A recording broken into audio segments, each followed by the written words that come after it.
Les Chinois en Chine. Les soirées canadiennes nous racontent plein d'histoires captivantes. Si elles méritaient d'être publiées, elles méritent d'être lues.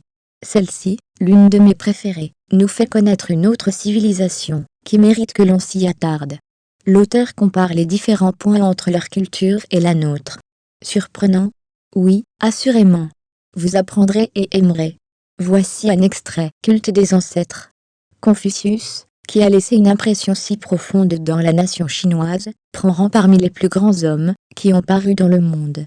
Cependant, en attachant autant d'importance aux cérémonies, il est probablement, en grande partie, responsable de la stagnation que l'on observe en Chine, et en donnant le poids de son autorité, de son exemple et de ses préceptes urgents au culte des ancêtres, il a sans aucun doute contribué à produire chez le Chinois moderne cette aversion qu'il manifeste à vivre de façon permanente, ou à mourir hors du pays des fleurs. Une des accusations les plus fréquentes contre les Chinois, c'est qu'ils ne viennent pas pour rester. On ne comprend qu'imparfaitement pourquoi ils agissent ainsi. Ce n'est pas par raison de patriotisme. Cela est dû au culte des ancêtres.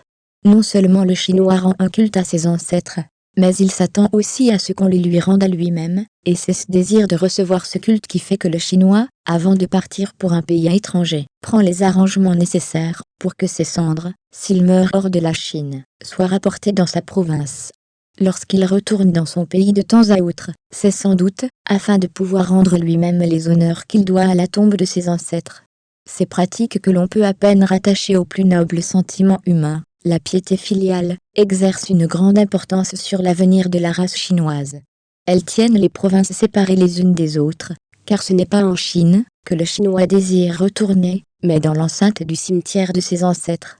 Cela retarde le développement d'un patriotisme réel, avec son influence ennoblissante, et cela impose à ceux qui désirent une immigration chinoise considérable et permanente, quelques-uns la désirent, une longue attente entre l'accomplissement de leurs vœux et l'état actuel. Car, en admettant que le Chinois soit plus susceptible d'assimilation qu'il n'en a l'air, il ne demeure pas assez longtemps à l'étranger pour en profiter. Sur Amazon. Bienvenue aussi sur ecololuca.com.